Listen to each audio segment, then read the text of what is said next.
Quão grande bem faz a fé aos corações! Como são tocantes as palavras daqueles que oram!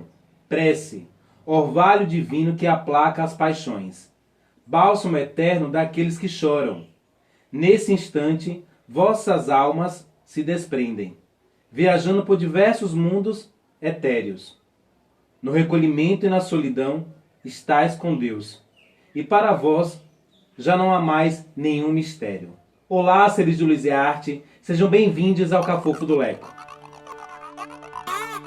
Pelos becos e estradas, poesia apaixonada, derramando pelo espaço o meu verso encarnado, recitando nos botecos seu poema predileto, a palavra bate certo no Cafofo do Leco.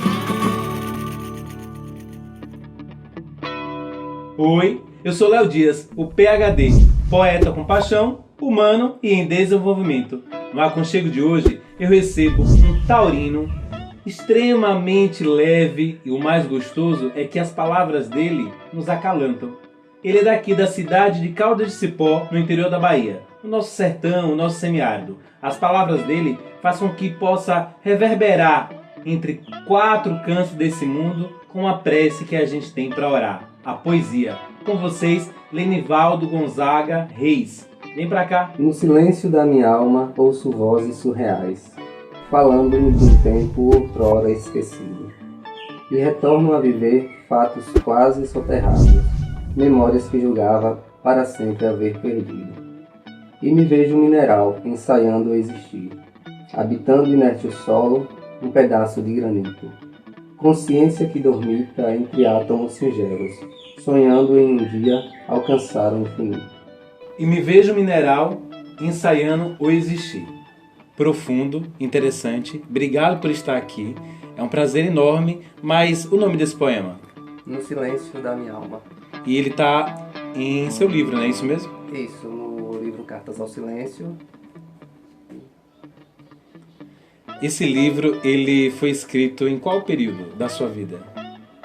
Ele é um apanhado de muitos anos, acho que a partir de 97 até 2004, mais ou menos. Lenivaldo, e toda a construção desses poemas, eles foram sendo guardados em gavetas, provavelmente, ao longo de um bom tempo.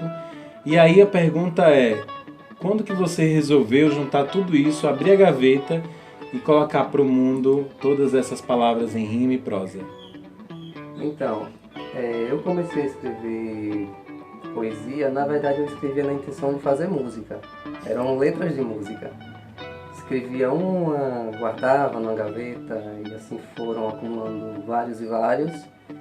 E mais ou menos em 2004 eu tive o contato com o método de se lançar o livro sem que tivesse assim um investimento tão alto. Então eu tive vontade de ver assim em mãos o livro, ver tudo aquilo reunido fisicamente. Reuni, selecionei e fiz o lançamento de forma até virtual naquela época, em 2004, por não ter assim, a oportunidade de fazer esse investimento. Olha que interessante, 2004, a gente está falando de mais de 10 anos atrás e você já conseguia empreender no mundo virtual para fazer com que as pessoas tivessem acesso, né? Sim, sim. Ele tanto foi, além do lançamento virtual, ele foi lançado uma versão também como e-book, como livro eletrônico. E a gente pode encontrar ele ainda disponível? Sim, sim. O site ele se chama Clube de Autores. clubedeautores.com.br. Isso. Ótimo. Olha, uma água aqui para poder refrescar, brindar por você aqui existir dentro desse cafofo. Feliz demais por você estar aqui. O mais gostoso de toda essa prosa é que o que está por vir não é só poesia, é a história desse ser de luz e arte que compõe todo esse cenário e nos alegra com a sua prosa, com a sua história. E aí a pergunta é uma outra. Cartas ao Silêncio. Foi mais difícil você colocar o título depois da obra ou a obra ela trouxe o título? Não foi tão difícil assim colocar o título. É o nome de um dos poemas. É como um diálogo.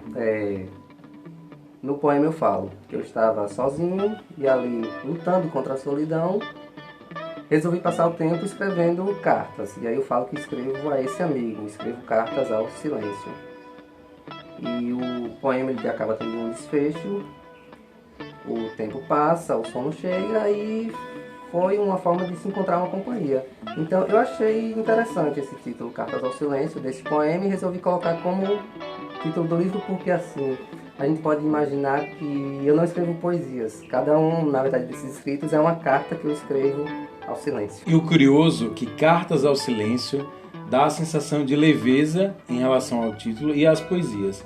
Eu acredito que existe uma peculiaridade muito íntima de todos esses anos que você guardou, mas você teve dificuldade para selecionar ou você colocou tudo que estava na gaveta? Existia uma dificuldade. Como o material já estava se tornando vasto, a gente tem que imaginar o que de melhor vai apresentar. Inclusive, como é o meu primeiro e único livro até hoje, um colega meu, que é poeta e é mais atuante na área, ele até comentou comigo que eu coloquei poemas demais para um livro só, que seriam para 2 livros. Eu não tinha esse contato, essa sabedoria de que um livro de poesia seria um pouco mais resumido. É uma possibilidade de a gente relançar hoje e tentar extrair algo para o mundo atual e para as vertentes tecnológicas para poder a gente fazer um e-book, quem sabe, né? Sim. É interessante fazer uma extração dele, Cartas ao Silêncio, em Novo Milênio, entendeu? No sentido de poder você só extrair e tentar relançar. É uma possibilidade. Sim, sim. Olha, Lenivaldo, uma curiosidade que eu tenho, eu lembro que o meu primeiro contato com você ainda foi no primário, no processo de alfabetização. Você recorda disso? Sim, eu lembro. A gente criança na escola Branca de Neve, né, a atual escola Zelita. Exatamente. Nós estamos quando crianças. E o que mais me vem à cabeça é de um momento de folclore. Eu tenho isso na minha cabeça. E aqueles desfiles que a escola promovia em 7 de setembro, Branca de Neve e os 7 Anões, as questões folclóricas, boi bumbá e tal. Eu tenho isso tão atuante na minha cabeça que causou saudosismo em eu lembrar e feliz em saber que eu poderia resgatar você dentro dessa conjuntura artística e poética e poder te trazer aqui, e o melhor, com o livro. Poxa, é algo incrível. Eu fico muito feliz de ter você aqui, entusiasmado, de poder externalizar tudo isso para você e ainda diante de tanta gente que não o conhece ainda, mas nós crescemos, evoluímos, seguimos nossas carreiras. Hoje, dentro do seu trabalho, dentro do que você busca na sociedade, você consegue enxergar cenários poéticos que você possa transformar? Eu sempre tive dificuldade de me expressar. E com a escrita eu percebi que o sentimento e o pensamento que eu carrego, eu poderia deixar fluir e conseguir externalizar. Então ela me dá uma possibilidade de mostrar o que eu penso e o que eu sinto. Isso é uma coisa muito valiosa. Muito valiosa. E a cidade a qual você mora e a qual eu morei durante muito tempo, por quase 8 anos, tem um cenário para isso, tem uma rotina para que a gente possa ter inspirações poéticas. E a própria cidade tem a sua história, e ela, dentro da sua história, de como foi construída, desenvolvida, é material para poesia.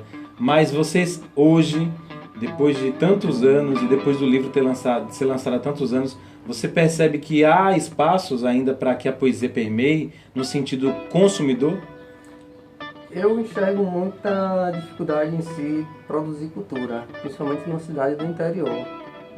Eu estava vendo o seu vídeo com o Rafael Villanova, vocês estavam comentando sobre isso. Tem muito aquela questão, acho que a população pensa assim, que santo de casa não faz milagre. De repente as pessoas acompanham a gente nascer e crescer, e quando a gente lança alguma obra, eu acho que as pessoas pensam, poxa, fulano fez isso? Parece que não é valorizado, mas acho que até uma questão psicológica do ser humano, de achar que alguém que a gente vê ali o tempo inteiro não é capaz de produzir uma coisa, eu não diria que grandiosa, mas pelo menos razoável. E aí eu ressalvo o que eu falei anteriormente sobre o e-book, de sugestão para o novo milênio. É uma atualização do e-book que já existe, lançado lá em 2004, e aí a gente pode entender que essa obra ela é grande e a gente pode ressignificá-la dos tempos modernos. Concorda? Concordo, sim. É sempre uma grande ideia. O próprio autor, quando não deixar sua obra congelada no tempo. Eu acho interessante você olhar para trás, olhar para aquilo que já está pronto, entre aspas, que acho que uma obra nunca fica pronta, e como você disse, ressignificar. Você trazer um novo olhar, você trazer uma atualização, de repente uma visão diferente sobre aquilo que já existe. Que delícia! Eu sei que você faz parte da Academia de Letras do Vale do Itapicuru, que ainda timidamente está sendo construída, desenvolvida. Dentro das mídias sociais existem grupos para poder falar um pouco mais de poesia. Mas como que você vê esse movimento ainda um pouco tímido dentro do interior, que a poesia ainda não é tão valorizada quantos poetas tem na cidade? Cipó ele realmente tem uma quantidade muito interessante, não só a quantidade, mas também a qualidade dos poetas aqui. Nós nos reunimos, surgiu essa ideia de se fazer a ALVE, e é um projeto que ainda está engatinhando. A gente pretende também abraçar outras cidades, por isso que o nome de Academia é do Vale do Itapicuru, porque não só Cipó, mas também a região tem uma quantidade, uma diversidade muito grande de escritores, e eu acredito que isso seria muito bom para nós como escritores e também para a população, porque eu vejo a questão da poesia, da cultura, da arte em geral, ela pode também trazer e tocar a população no sentido de trazer uma qualidade de vida até no que se diz respeito à saúde mental. De repente, você passa a semana inteira atarefado, trabalhando com suas preocupações, no final de semana você vai não só passar o tempo a espairecer, isso também é bom, mas refletir sobre o mundo, refletir sobre ideias diferentes, ter contato com coisas que não são da cidade, mas através da arte trazem mundos diferentes para nós, através da fotografia, da escultura, da música. A arte ela tem esse poder de tocar a saúde mental das pessoas, de impulsionar a economia. Muita gente vive da cultura, então é uma parcela pequena, entre aspas, no Brasil que vive realmente de cultura, mas eu acredito que por falta de oportunidade, de incentivo, de se ter essa visão, que isso transforma a vida de quem trabalha, de quem sobrevive disso, e transforma também a vida, transforma a visão de mundo que a gente tem. O interessante é que eu percebo que quanto mais as pessoas utilizam as redes sociais, esquecem da matéria-prima de obras como poesia, espetáculos teatrais, o próprio artesanato, que não deixa de ser uma obra poética, mesmo que ainda capital. As pessoas esquecem um pouco do valor, acabam consumindo de forma rápida as redes sociais e a cultura instantânea, mas esquece de tudo isso aqui, né? O pegar, o abrir, o ler. E aí eu trago isso porque eu sei que você tem referências materiais, e como esse livro foi, no início, construído como uma espécie de música, você tem a música muito dentro da sua vida, numa relevância muito alta, por um consumo e por uma inspiração. Está aqui no meu cafofo esses 2 CDs aqui, CDs, para quem ainda não conhece, foi um material utilizado para comprimir músicas que eram do LP. Então do LP ele passou para essa nova mídia aqui, que já não é mais nova, que hoje a mídia é muito mais instantânea, mas me fale um pouco dessas referências aqui. Nós temos muitos intérpretes maravilhosos no país. Cássia Eller era uma intérprete maravilhosa. Mas muitas vezes me toca quando eu vejo, por exemplo, Vanessa da Mata, que além de ter uma voz linda, a gente pega o encarte do álbum dela e vai ver que ela mesma escreve as letras dela. Nesse período de 97, quando eu tive contato com esse álbum, eu ia em bancas de revista, pegava traduções de letras, que naquela época a gente não tinha acesso à internet, o acesso era através dessas revistas. Fui percebendo o estilo de escrita, de manifestação do pensamento.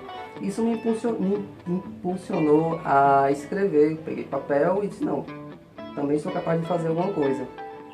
E fiz uma primeira letra de música, digamos assim. Nunca virou música, na verdade, ficou apenas na letra. Mas esse foi o pontapé inicial.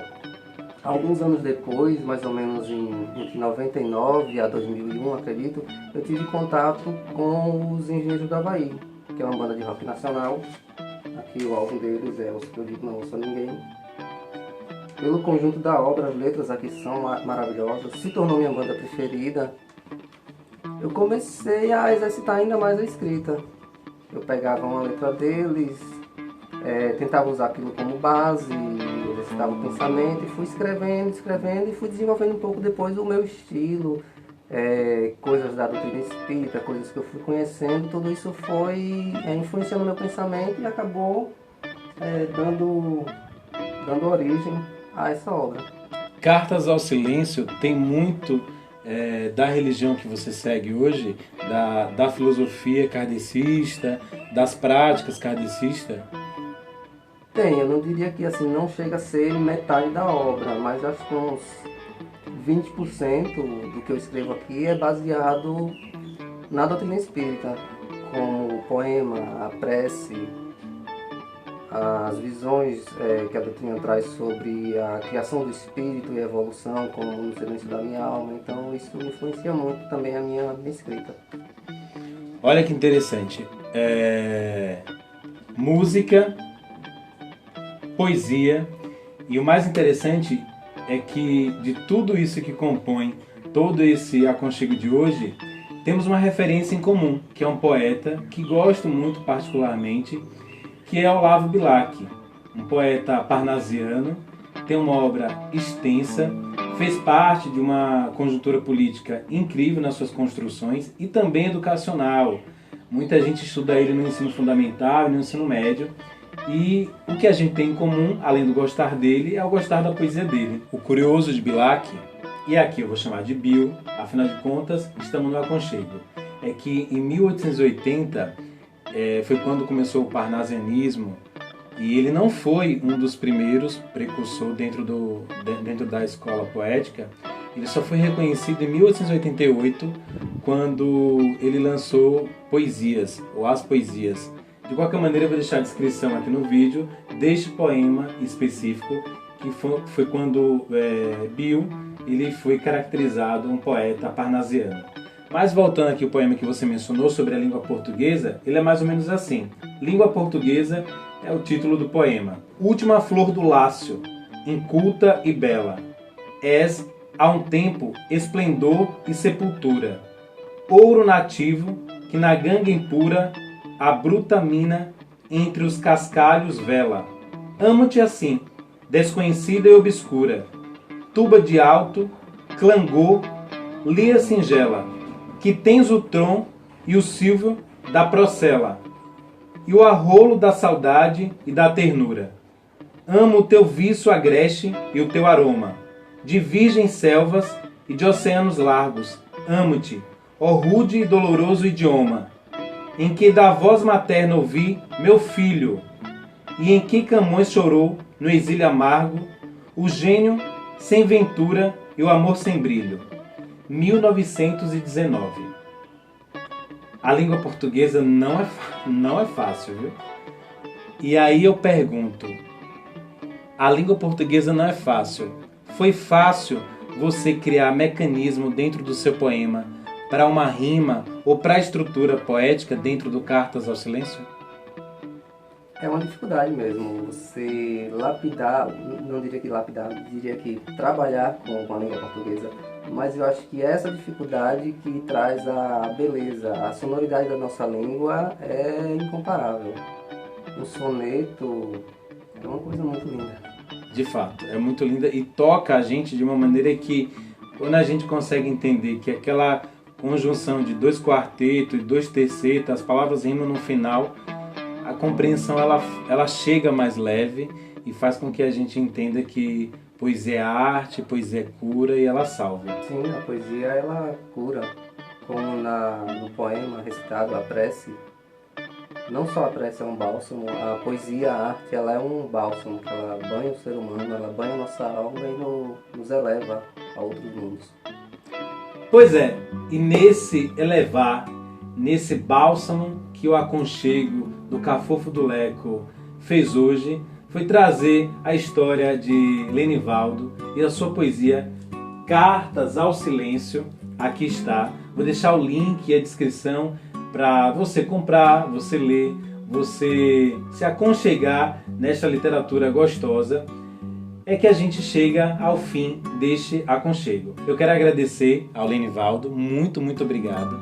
Entre prosas e risos frouxos, fez com que a gente transformasse esse aconchego um pouco saudosista, mas o mais interessante é que a poesia ela reina e o tempo é rei. Eu deixo aqui o meu link embaixo para você seguir as redes sociais do Lenivaldo e tudo que a gente falou, as questões e referências bibliográficas do Olavo Bilac e do livro do Lenivaldo. E por hoje é só. Você ainda não se inscreveu? Poxa, vai lá, se inscreve aqui embaixo, entra nesse aconchego, ativa o sininho para que toda terça-feira, às 4h20, eu possa notificar um aconchego gostoso. Você vai poder curtir, compartilhar aqui e nas demais redes sociais. Fica aqui o meu cheiro, minha gratidão, o meu beijo e o meu axé. Despedida. É fria a terra que cobre o corpo, assim também a lágrima do meu olhar. No peito resta a ferida que sangra. No quarto, objetos ficam a esperar. Como queria que não fosse verdade, o silêncio na casa parece gritar.